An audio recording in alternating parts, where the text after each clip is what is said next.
Fala galera, sejam bem-vindos a mais um vídeo. No vídeo anterior a gente avaliou um pouquinho a respeito dos tipos de criptomoedas. E no vídeo mais anterior ainda, nós apresentamos todo o funcionamento de uma criptomoeda. Vocês lembram que aqui eu expliquei bem superficialmente a respeito do que é uma wallet, de como uma wallet funciona, de como uma transação funciona e principalmente a questão da chave pública, chave privada, endereço.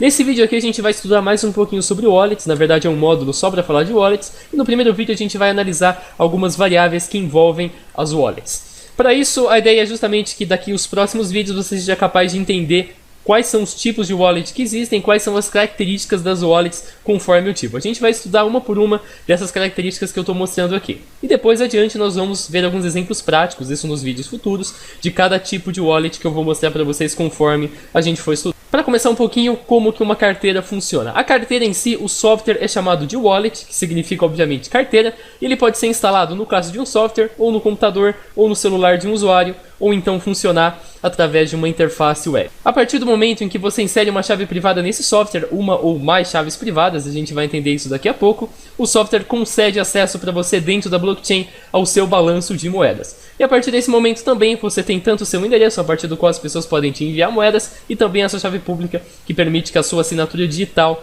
seja conferida. A gente estudou tudo isso no nosso primeiro vídeo. Além disso, também é indispensável que a wallet tenha acesso à blockchain, porque é na blockchain que estão registradas todas as transações. E a wallet trabalha justamente registrando transações e computando quais transações têm relação com o seu endereço, com a sua chave privada.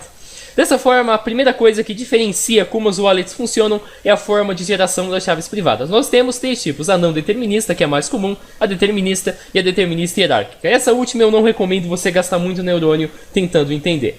O primeiro tipo de carteira no quesito geração de chaves privadas é a wallet não determinista. Nesse caso, nós temos que cada chave privada dentro da wallet vai ser capaz apenas de gerar uma chave pública e um endereço. Entretanto, a maioria das wallets que a gente conhece são não deterministas. Elas possuem vários endereços. Como que isso funciona? Simplesmente, ela tem várias chaves privadas, como eu estou mostrando para vocês aqui. Ela pode ter infinitas chaves privadas que vão gerar uma chave pública, que por sua vez vão gerar um endereço. E essas chaves privadas são armazenadas num arquivo .det. Normalmente é o famoso wallet.det que a gente vai trabalhar no próximo vídeo. E esse arquivo .det é utilizado para restaurar a carteira. Qual que é a grande desvantagem desse tipo de wallet? Que você precisa fazer o backup disso aí frequentemente. Toda vez que você gerar um novo endereço e esse endereço receber moedas, você precisa fazer o backup. Se não, caso você restaurar o arquivo anterior a isso, você não vai ter as moedas que foram enviadas para este endereço. Você vai simplesmente pegar os balanços das chaves privadas que você já possuía antes de criar novos endereços e, portanto, antes de criar novas chaves privadas. Ainda assim, a maioria das criptomoedas possuem apenas esse tipo de wallet. Nas moedas mais conhecidas nós temos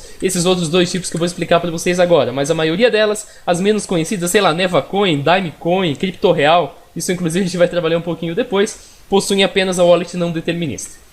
A próxima é a chamada wallet determinista. Qual que é a grande diferença entre as duas? A wallet determinista permite que você gere todas as chaves a partir de uma única chave privada. E normalmente, para você não ter que decorar uma chave privada enorme de caracteres randômicos, você acaba utilizando uma seed. A seed é um conjunto de palavras, normalmente mnemônico, então você consegue memorizar facilmente, que a partir dessa seed você consegue gerar uma chave privada mestra, então você vai adicionando marcadores. Por exemplo, 1, 2, 3, 4 até infinito. Você pode fazer quanto isso você quiser, e esses marcadores vão gerar uma nova chave privada, que por sua vez vão gerar uma nova chave pública e também um novo endereço. Então, do mesmo jeito, você tem infinitas chaves privadas, infinitas chaves públicas e infinitos endereços. Mas o que origina tudo isso é uma única seed que é adicionada, combinada com infinitos marcadores. A vantagem também é que neste caso nós não temos arquivos de backup. Você pode memorizar essa seed na sua mente, por exemplo, e acabou. Você não vai precisar mais se preocupar em manter os backups. Você insere essa seed em um software próprio e a partir desse momento o software já vai ser capaz de relacionar para você todas as chaves privadas que estão relacionadas com ela. Já a próxima wallet, que foi o que eu falei para você que você não deve se preocupar, é a chamada wallet determinista e hierárquica. Eu nem fiz o desenho bonitinho porque eu acho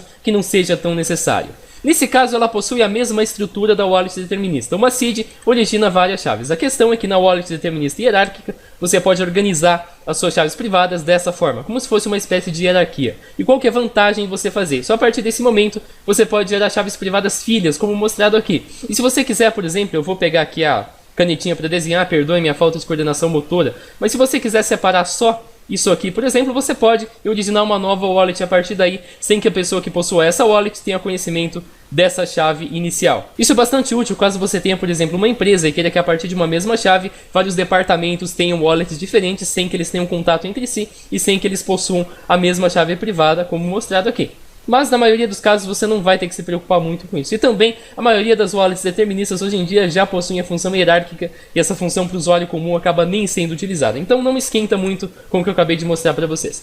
Nós temos também o quesito de sincronização com a blockchain. Como eu expliquei para vocês, as wallets precisam obrigatoriamente estar sincronizadas com a cadeia de blocos. E essa sincronização pode ocorrer de dois tipos. O mais comum e mais complicado é chamada sincronização total. Nesse caso, toda a blockchain é baixada para o computador do usuário. Se eu não me engano, a blockchain das Bitcoins possui 144 GB. Então você vai ter que praticamente destinar meio HD inteirinho, caso o seu HD tenha, sei lá, 300 GB, só para cuidar da blockchain da criptomoeda em questão. E o principal é que essa blockchain aumenta de tamanho a cada dia porque novas transações são registradas. Ou seja, isso só é funcional e na verdade é só a única opção caso você esteja lidando com algum altcoin estilo Nevacoin, Dimecoin, essas que eu sempre falo para vocês. Nesse caso também, como ele precisa baixar, por exemplo, a Bitcoin 144 GB, você vai demorar muito para que esse processo seja concluído. Nas altcoins mais comuns, esse processo leva mais ou menos 1 ou 2 dias, ou talvez até algumas horas, dependendo do altcoin e dependendo da velocidade da sua internet. Mas ele precisa baixar toda a blockchain e isso demora.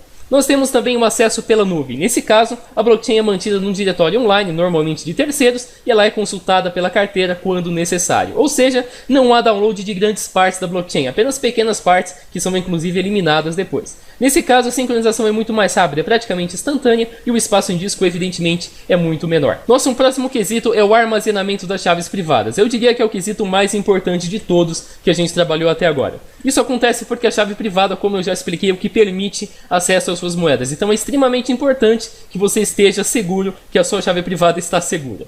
Dessa forma, nós temos dois tipos. Aqueles em que a chave privada fica em controle do usuário e aqueles em que a chave privada fica em controle de terceiros. No primeiro caso, que é evidentemente o mais seguro, o usuário possui acesso ou à chave privada, ou à seed, ou ao arquivo DAT, que armazena todas as chaves privadas. Nesse caso, nenhuma outra parte possui acesso autorizado a essas informações. E para evitar que nenhuma outra parte possua acesso não autorizado a essas informações, você é o único responsável. Você tem que garantir a segurança das suas criptomoedas. Se você fizer isso direito, pode ter certeza que elas vão ficar seguras. E por fim, aqui nós temos o problema: chaves privadas em controle de terceiros. Nesse caso, a chave privada não fica com você. Na verdade, na maioria dos casos, você sequer conhece a sua chave privada. A sua chave privada fica armazenada num servidor de terceiros. E a partir do momento em que você acessa uma interface gráfica, seja por exemplo um software de celular, de computador ou mesmo uma interface web, você vai inserir credenciais, na maioria dos casos e-mail e senha, ou nome de usuário e senha, mas quase sempre tem uma relação com e-mail, e a partir disso você consegue acesso à sua chave privada e portanto ao seu balanço de criptomoedas.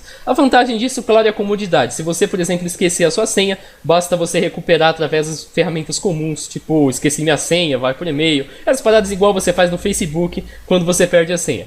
Por outro lado, nós temos um grande problema. O servidor de terceiros possui controle total da sua chave privada e, portanto, das suas moedas. Então, se amanhã ele quiser roubar suas moedas, pegar a chave privada para ele e sumir com ela e passar os fundos para outra carteira, ele pode sem problema nenhum. Então é extremamente importante que você confie nele, mais ainda que você confie na segurança dele, porque não basta ele estar bem intencionado. O servidor dele tem que ser protegido para nenhuma outra pessoa roubar a chave privada. Meu conselho é: não use isso, a não ser que você esteja armazenando quantidade muito pequena de criptomoeda que você não vai se importar caso você perder. Se não, procura manter sempre a chave privada no seu controle.